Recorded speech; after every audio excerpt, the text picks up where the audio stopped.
Wonder by R.J. Palacio. Ordinary. I know I'm not an ordinary 10-year-old.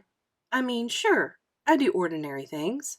I eat ice cream, I ride my bike, I play ball, I have an Xbox.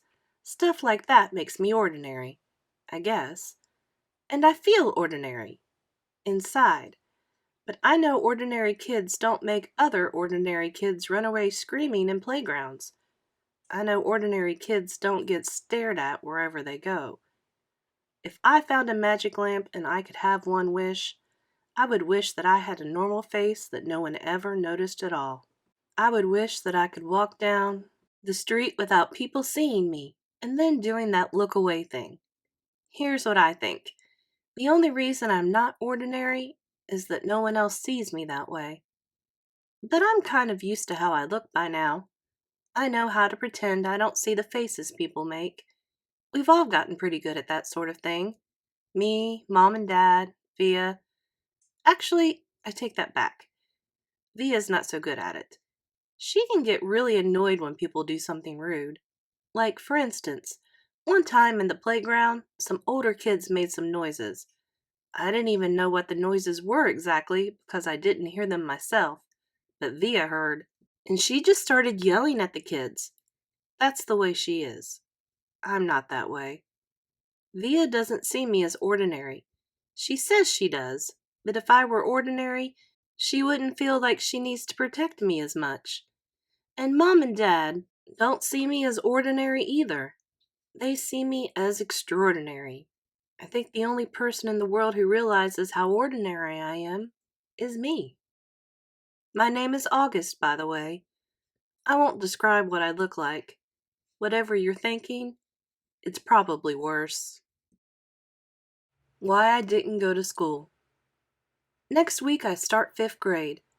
Since I've never been to a real school before, I am pretty much totally and completely petrified. People think I haven't gone to school because of the way I look, but it's not that. It's because of all the surgeries I've had. 27 since I was born.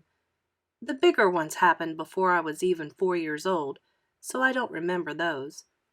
But I've had 2 or 3 surgeries every year since then.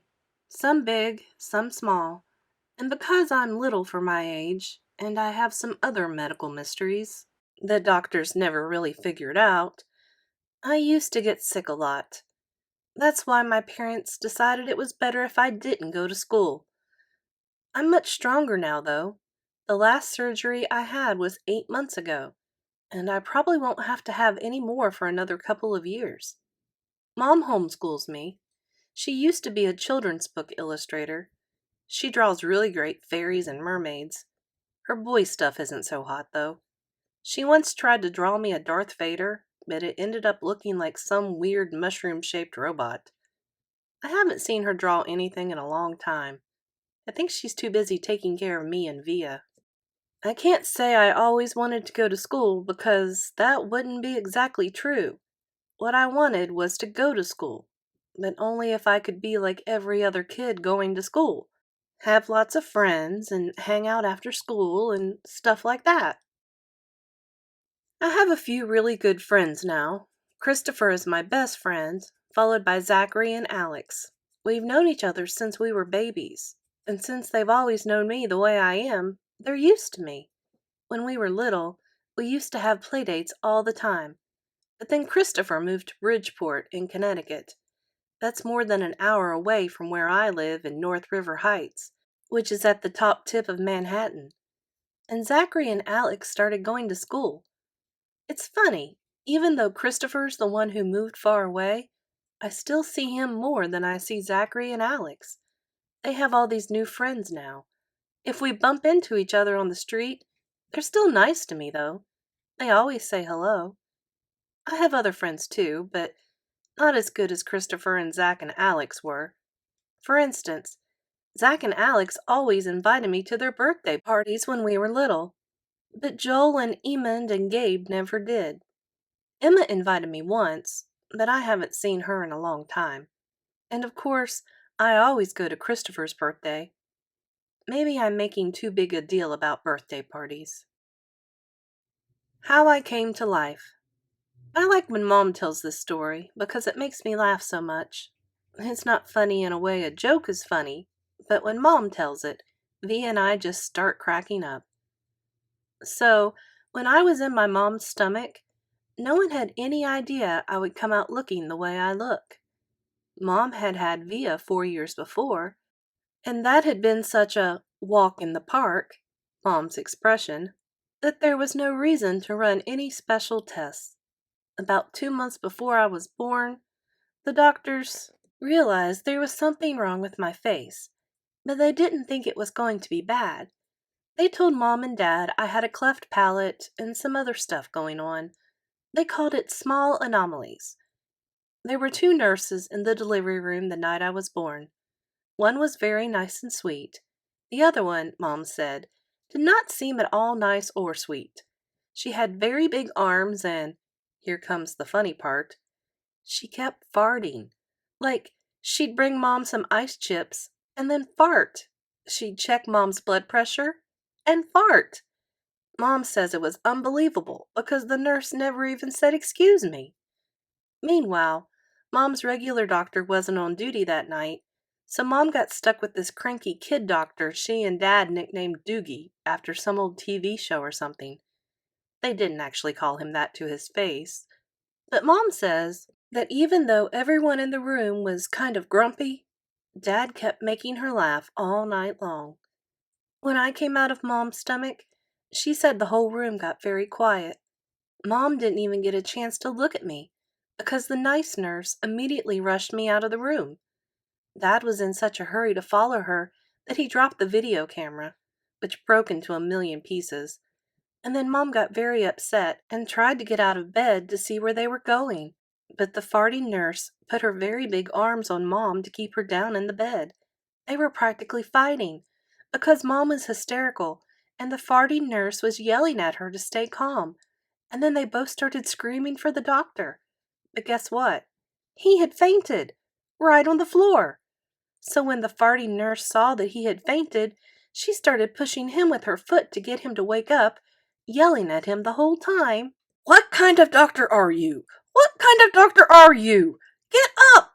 Get up!"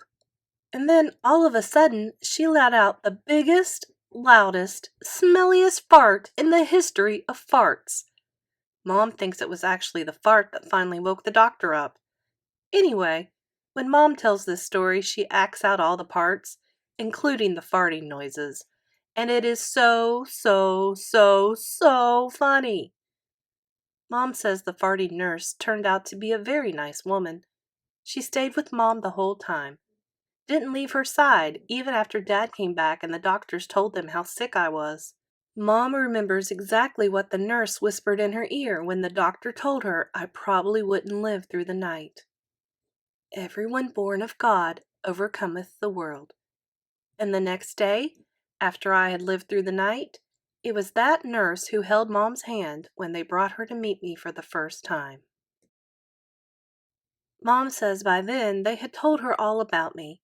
She had been preparing herself for the seeing of me, but she says that when she looked down into my tiny mushed-up face for the first time, all she could see was how pretty my eyes were. Mom is beautiful, by the way, and Dad is handsome. Via is pretty, in case you were wondering. Christopher's house. I was really bummed when Christopher moved away 3 years ago. We were both around 7 then. We used to spend hours playing with our Star Wars action figures and dueling with our lightsabers. I miss that. Last spring, we drove over to Christopher's house in Bridgeport. Me and Christopher were looking for snacks in the kitchen, and I heard Mom talking to Lisa, Christopher's mom, about my going to school in the fall. I had never, ever heard her mention school before. "What are you talking about?" I said. Mom looked surprised, like she hadn't meant for me to hear that. "You should tell him what you've been thinking, Isabel," Dad said. He was on the other side of the living room, talking to Christopher's dad. "We should talk about this later," said Mom. "No! I want to know what you were talking about," I answered. "Don't you think you're ready for school, Augie?" Mom said. "No," I said. "I don't either," said Dad. "Then that's it. Case closed," I said, shrugging, and I sat in her lap like I was a baby. "I just think you need to learn more than I can teach you," Mom said. "I mean, come on, Augie. You know how bad I am at fractions." "What school?" I said. I already felt like crying. "Beecher Prep, right by us." "Wow, that's a great school, Augie," said Lisa, patting my knee. "Why not Via's school?" I said. "That's too big," Mom answered. "I don't think that would be a good fit for you." "I don't want to," I said. I admit I made my voice sound a little babyish. "You don't have to do anything you don't want to do," Dad said, coming over and lifting me out of Mom's lap. He carried me over to sit on his lap on the other side of the sofa. "We won't make you do anything you don't want to do." "But it would be good for him, Nate," Mom said. "Not if he doesn't want to," answered Dad, looking at me. "Not if he's not ready." I saw Mom look at Lisa, who reached over and squeezed her hand. "You guys will figure it out," she said to Mom. "You always have." "Let's just talk about it later," said Mom. I could tell she and Dad were going to get in a fight about it. I wanted Dad to win the fight, though a part of me knew Mom was right. And the truth is, she really was terrible at fractions.